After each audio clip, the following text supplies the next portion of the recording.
Kila kitu mnachojua kuhusu kula mboga za majani, hasa sukuma wiki ambayo mnaitegemea kila uchao, ni uongo mtupu. Simaanishi kwamba mboga yenyewe inaleta madhara, hapana. Namaanisha kwamba njia mnayoitumia kuiandaa inawaua kimya kimya kila mnapokaa mezani. Kabla sijaendelea kufichua ukweli huu mchungu, kama kweli unajali afya yako na ya wajukuu wako unaowapenda, bonyeza kitufe cha kupenda hii video na ujiunge na chaneli hii sasa hivi. Hii ni kwa wale tu wanaojali afya zao kwa dhati na ambao wako tayari kukabiliana na ukweli. Lakini kwanza, kile ambacho hujawahi kusikia kutoka kwa daktari wako, au kile ambacho maelekezo ya kliniki yanakaa kimya kukihusu kwa makusudi au kwa kukosa muda. Wazee wangu wa Kenya, mnakula sukuma wiki iliyopikwa kila siku mkiwa na imani thabiti kwamba mnafanya jambo sahihi. Mnadhani mnakula mboga za kijini zenye miujiza, mnasimama kifua mbele na kusema hii ndiyo lishe bora. Lakini ukweli mchungu ambao mfumo wetu wa afya unaogopa kuwaambia kwa sababu ya urasimu na madaktari kuzidiwa na idadi kubwa ya wagonjwa ni huu: mnajaza mafuta ya plastiki na kumimina chumvi lundo kwenye hiyo mboga hadi mshipa wa moyo unasonga na kushindwa kusukuma damu. Mfumo hauna muda wa kukaa na wewe kueleza jinsi mafuta haya ya kupima yanavyoharibu kuta za mishipa yako taratibu. Zahanati zimejaa, daktari ana dakika chache tu, anapima presha yako, anakuandikia dawa na kukuambia uende nyumbani. Hawakuambii kuwa sufuria yako jikoni ndiyo inayosababisha tatizo hili. Andika kwenye sehemu ya maoni, je, daktari wako aliwahi kukuambia ukweli huu kuhusu jinsi unavyopika sukuma wiki yako? Sizungumzi nanyi hapa kutafuta sifa. Nazungumza kwa sababu ya uzoefu wangu wa kuona wagonjwa, wazee wenzangu, wakiteseka na magonjwa ya moyo na presha huku wakijidanganya kwamba wanakula chakula cha asili. Nimesoma vipimo vyenu vya damu. Nimeona jinsi moyo unavyohangaika kusukuma damu kwenye mishipa iliyoziba. Ninajua sayansi ya mwili wako, na sinamung'unyi maneno kwa sababu maisha yako hatarini. Mnanunua fungu lenu la sukuma wiki, mnaikata vipande vidogo sana mpaka inaanza kupoteza virutubisho vyake. Kisha mnaweka sufuria jikoni. Badala ya kutumia mafuta kidogo, mnamimina mafuta mengi sana. Yale mafuta ya bei rahisi ya kupima, ambayo yakipola tu yanaganda na kuwa kama mshumaa. Haya ni mafuta yaliyochakatwa viwandani, yaliyojaa lehemu mbaya ambayo mwili haujatengenezwa kuyastahimili. Kisha mnachukua chumvi na kumimina bila kipimo chochote, eti ndiyo mboga iwe na ladha ya kushuka na ugali. Hapa tunajenga jamii ya watu ambao hawategemei tu mfumo kipofu. Jiandikishe na usubscribe wakati hii bado inapatikana. Sisi ni jamii inayotafuta ukweli na kuhoji mambo tuliyoaminishwa. Bonyeza kiungo kilicho kwenye maelezo ya video na ujiandikishe kwa ushauri wa bure. Mnaikaanga ile sukuma wiki kwenye mafuta yanayochemika mpaka inakufa kabisa. Inabadilika rangi kutoka kijani kibichi kuwa kijani kilichofifia. Virutubisho vyote muhimu vinateketea. Mnachokula pale sio mboga tena, bali ni sifongo iliyofyonza mafuta hatari na madini ya sodiamu. Mafuta hayo yanaenda kuganda kwenye mishipa yenu, na ile chumvi inafyonza maji kwenye damu yenu na kupandisha presha kwa kasi. Jambo la kusikitisha zaidi ni kwamba bado mnawafundisha wajukuu zenu kweli hii ndiyo lishe bora ya kawaida. Mnawapa sahani kubwa ya ugali na hiyo sukuma wiki iliyojaa mafuta yanayoelea, mkiwaharibu mishipa yao tangu wakiwa wadogo. Hii ni laana ya kiafya mnayoiridhisha kizazi kijacho. Ni miaka mingapi umekuwa ukifanya hivi bila kutambua madhara yake? Ikiwa utabadilisha njia hii ya kupika, utaona mabadiliko ya kushangaza. Ndani ya miezi mitatu tu ya kupunguza mafuta hayo hatari na chumvi, hatari ya shinikizo la damu kupanda ovyo inapungua sana. Utaanza kujisikia mwepesi zaidi, kile kifua kuwa kizito, unapopanda ngazi kitaanza kupungua. Ule uchovu wa kila mara utagundua kumbe ulisababishwa na mwili kutumia nguvu nyingi kusukuma damu nzito. Ndani ya miezi 6, hali ya mishipa yako ya damu inatengemaa. Kuta za mishipa zitaanza kupumua vizuri na mzunguko wa damu utakuwa wa kawaida. Na baada ya mwaka mmoja wa kula sukuma wiki iliyopikwa kwa mvuke au kwa mafuta kidogo sana, viashiria vyako vingi vya afya vinaboreka kwa kiasi kikubwa. Hatari ya kupata matatizo ya ghafla ya moyo inapungua sana. Hii ni sayansi halisi ya jinsi mwili wako unavyoweza kujirekebisha na kujiponya endapo utaacha kuupa sumu kila siku. Fikiria kwa makini kuhusu gharama za matibabu unazoweza kuokoa. Dawa za kushusha presha unazonunua kila mwezi, nauli ya kwenda kliniki, vipimo vya moyo vinavyogharimu maelfu ya shilingi. Hizi zote ni pesa nyingi zinazopotea. Hizi ni pesa ambazo ungeweza kuwaachia wajukuu zako, kuwalipia karo ya shule au kufurahia maisha yako ya uzeeni kwa amani. Badala yake, mnapeleka pesa hizi kwa makampuni makubwa ya dawa kwa sababu tu mlishindwa kubadilisha jinsi mnavyopika sukuma wiki yenu. Mnakubali kuwa watumwa wa magonjwa yanayoweza kuzuilika kikamilifu kwa kubadili tu tabia zenu za jikoni. Uamuzi uko mikononi mwako. Kuanzia leo, chagua afya badala ya mazoea yanayokuangamiza wewe na kizazi chako. Kiungo kilicho kwenye maelezo kinaongoza kwenye ushauri wa bure. Jiandikishe wakati bado kuna nafasi. Kila kitu mnachojua kuhusu mlo wenu wa kila siku ni makosa matupu. Ndiyo, ninasema hivi nikiwa na uhakika kamili kabisa. Ila siku mnaambiwa mboga za majani ni uhai, lakini ukweli unaoumiza ambao hawasemi ni kwamba sukuma wiki mnayokula inaweza kuwa sumu inayoangamiza afya zenu. Tafadhali bonyeza kitufe cha kupenda video hii na ujiandikishe kwenye ukurasa huu, lakini fanya hivi tu ikiwa kweli unajali afya yako na unataka kuishi miaka mingi bila maumivu. Wazee wangu, mbona mnadhani mnakula mboga za kijini zenye miujiza, halafu mnazijaza mafuta ya plastiki na chumvi nyingi hadi mshipa wa moyo unasonga, na bado mnawafundisha wajukuu zenu kweli hii ndiyo lishe bora ya kawaida? Mfumo wetu wa afya umejaa urasimu. Kliniki zetu zinakwepa kuzungumzia masuala haya ya kimsingi kwa sababu hawana muda wa kukaa na wewe kuelezea madhara ya mafuta unayotumia. Wako bize kuandika dawa mpya na kufuata miongozo ya haraka. Hakuna anayekuambia kuwa yale mafuta ya kupima unayotumia kukaanga sukuma wiki yako yamejaa kemikali zinazoharibu mishipa ya damu hatua kwa hatua. Huu ndio ukweli mchungu ambao zahanati nyingi haziwezi kukuambia kwa sababu ya foleni ndefu za wagonjwa na urasimu wa kimatibabu. Sijali kuhusu kulinda heshima ya mfumo unaoshindwa. Najali sana maisha yenu ya kila siku. Lakini kwanza, hili ndilo jambo ambalo hujawahi kusikia kutoka kwa daktari wako. Na hapa ndipo maelekezo ya matibabu yanapokaa kimya kabisa. Sukuma wiki yenyewe ina vitamini. Ndiyo.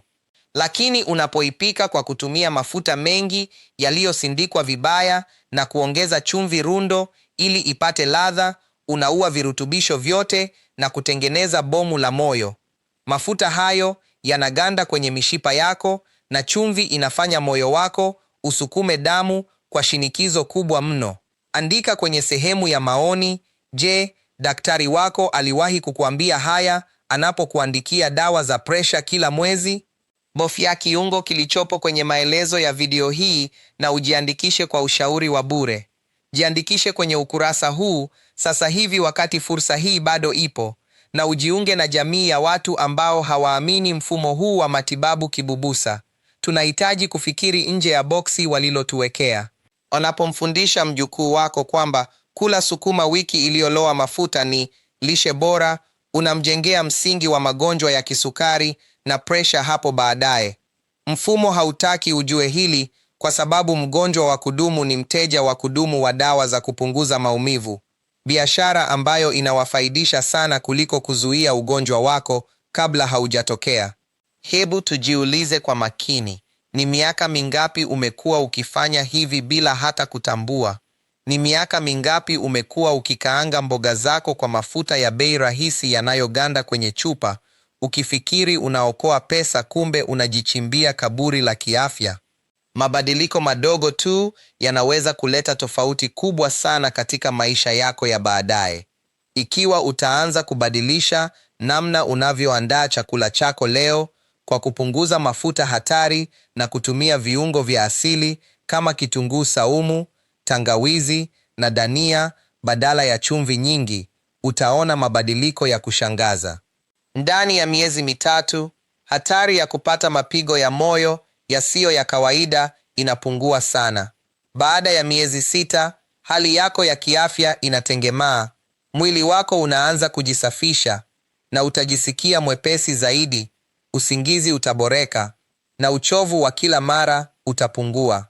Na ndani ya mwaka mmoja, viashiria vyako vya afya vinaboreka kwa kiasi kikubwa. Shinikizo la damu linaweza kuwa katika viwango salama zaidi. Huu sio muujiza, ni sayansi ya mwili wako kujiponya unapoupa mazingira sahihi. Sio lazima uwe mtumwa wa maduka ya dawa kwa kila maumivu madogo ya viungo. Afya yako iko mikononi mwako na inaanza na jiko lako, sio kwenye foleni ya kumwona daktari aliyeelemewa na idadi kubwa ya wagonjwa. Fikiria kuhusu gharama zote za matibabu unazotumia sasa hivi kununua dawa za presha, dawa za cholesterol na vipimo vya kliniki vya kila mara. Hizi ni fedha nyingi sana zinazopotea kwenye mfumo wa afya ambao unakutibu dalili badala ya kutafuta chanzo cha tatizo. Hizi ni fedha ambazo ungeweza kuwaachia wajukuu wako. Ungeweza kuzitumia kufurahia uzee wako ukiwa na amani, au hata kuanzisha miradi midogo. Badala yake, unazipa kampuni za dawa kwa sababu tu ya sahani ya sukuma wiki iliyojaa mafuta na chumvi kila jioni. Huu ni wakati wa kuchukua hatua za makusudi kwa ajili ya maisha yako ya baadaye. Badilisha mtazamo wako wa kisaikolojia, anza kujipenda na uilinde familia yako dhidi ya makosa haya ya lishe yanayorudiwa. Wajukuu zako wanakuangalia wewe kama kioo chao kikuu. Waonyeshe njia sahihi, waonyeshe kuwa mboga za majani zinapaswa kuwa safi, zilizopikwa kwa mvuke au mafuta kidogo sana na kuongezwa viungo vya asili. Kiungo kilichopo kwenye maelezo kinakupeleka kupata ushauri wa bure.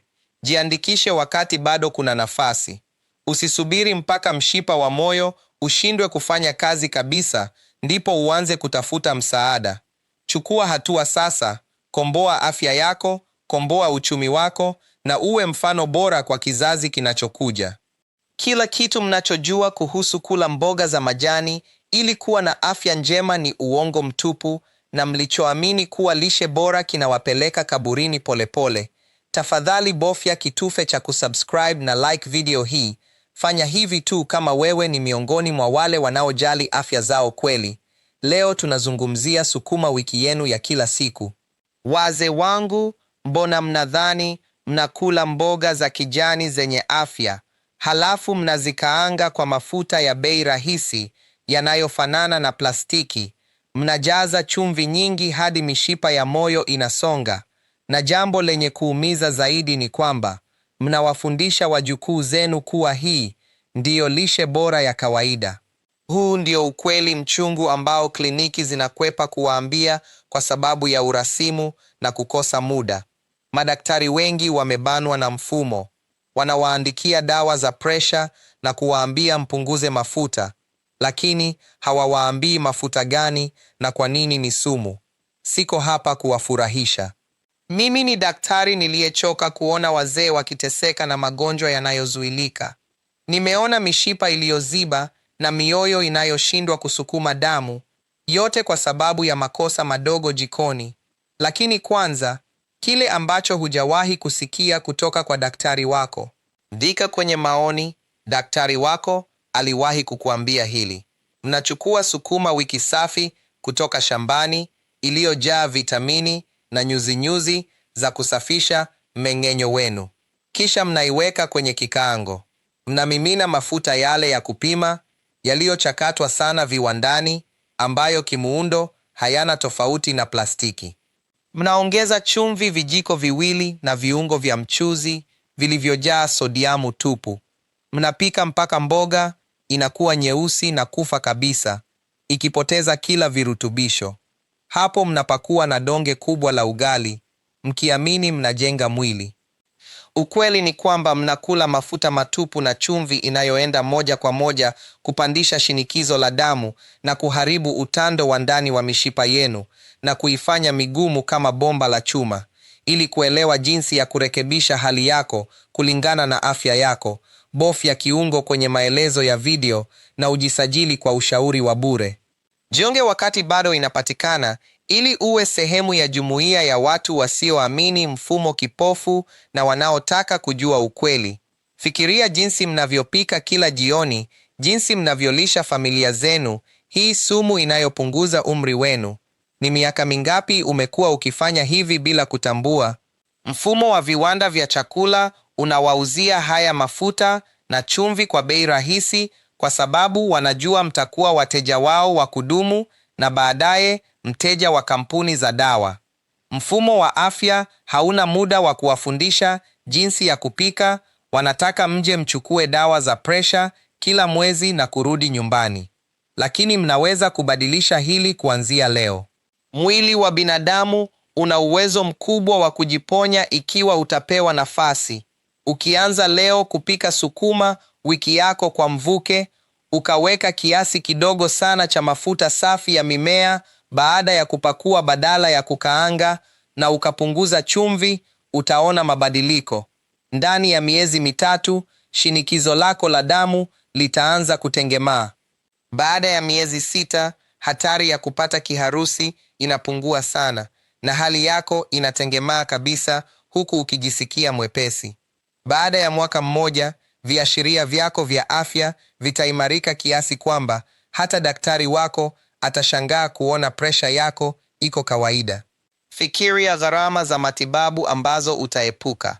Pesa zote unazotumia kununua dawa za moyo, vidonge vya kudhibiti presha na kulipia vipimo vya kliniki kila mara zinaweza kuokolewa. Hizi ni pesa ambazo unaweza kuwaachia wajukuu zako, pesa zinazoweza kulipa ada zao za shule.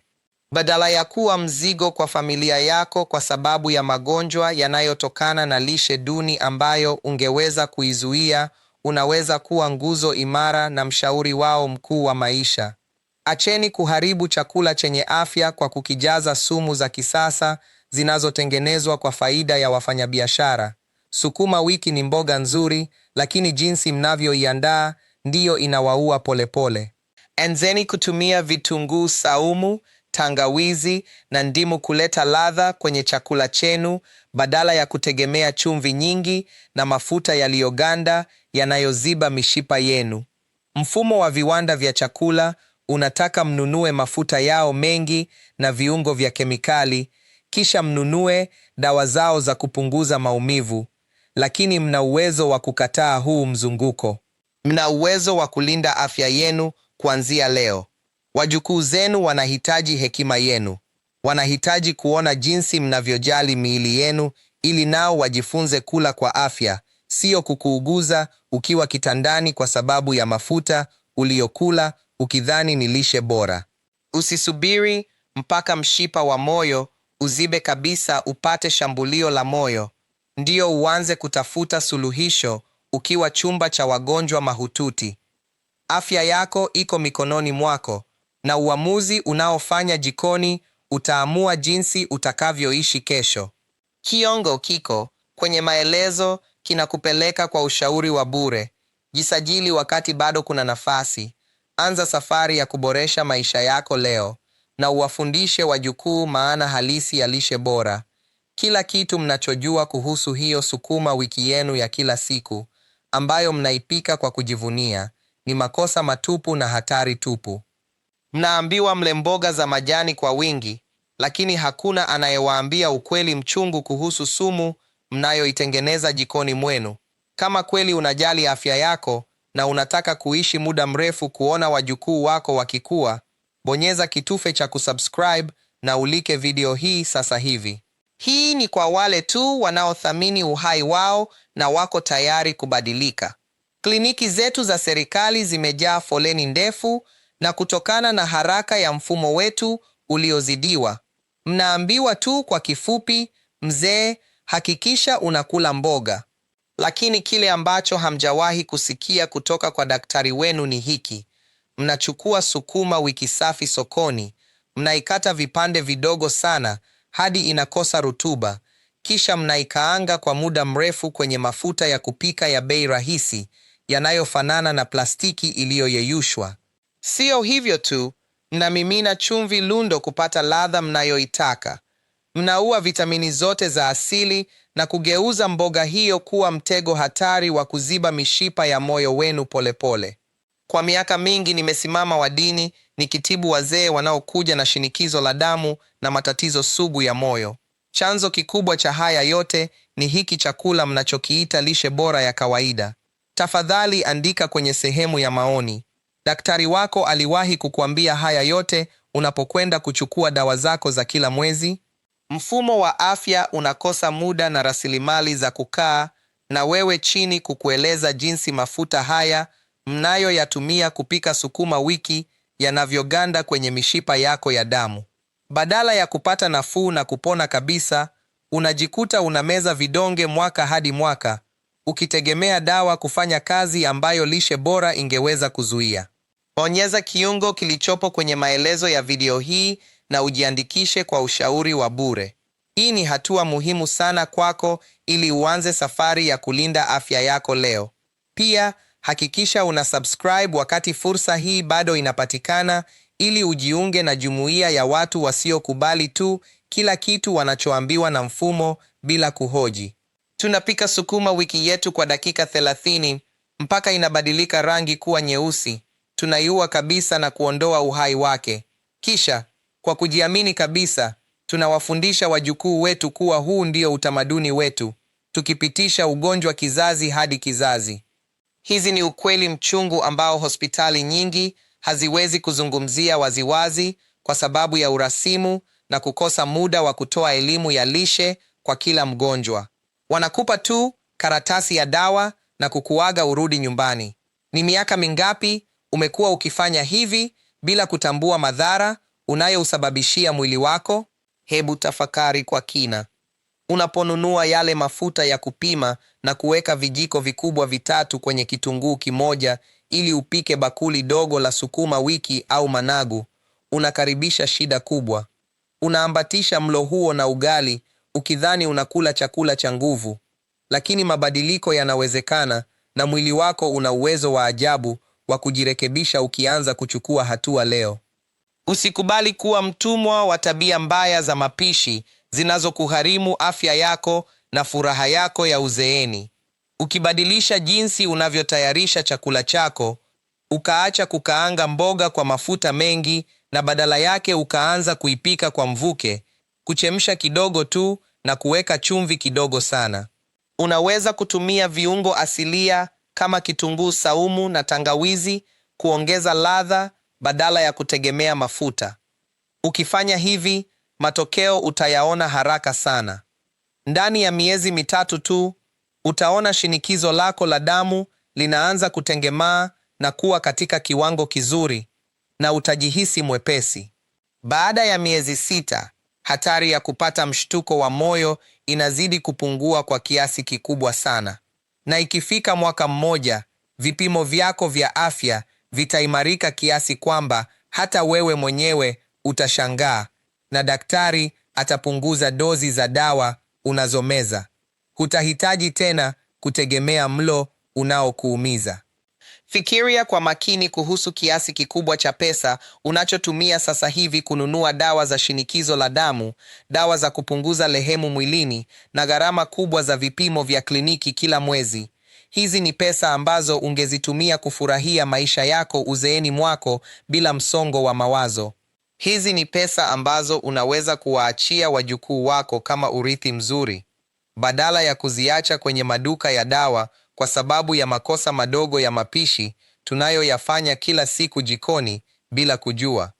Afya yako ya akili pia itaimarika sana kwa sababu utaondokana na hofu ya kuugua ghafla au kupata kiharusi ambacho kitakufanya uwe tegemezi kwa wanao. Mzee wangu, wewe ndiye kiongozi na nguzo ya familia yako. Usiwafundishe wajukuu wako kula sumu iliyojificha kwenye bakuli la sukuma wiki na ugali wa kila siku. Kumbuka, mwili wako ni hekalu lako na unastahili kutunzwa kwa heshima zote na lishe iliyo safi kabisa. Anza leo kufanya mabadiliko haya ya lishe ili ulinde moyo wako na uimarishe mwili wako kwa ajili ya miaka ijayo. Huna sababu ya kuendelea kuteseka wakati suluhisho liko mikononi mwako. Kiungo kilichopo kwenye maelezo kinaongoza kwenye ushauri wa bure. Jiandikishe wakati bado kuna nafasi na uchukue usukani wa afya yako. Mabadiliko ya kweli yanaanza na wewe, na wakati sahihi wa kuchukua hatua hii muhimu ya kuokoa maisha yako ni sasa.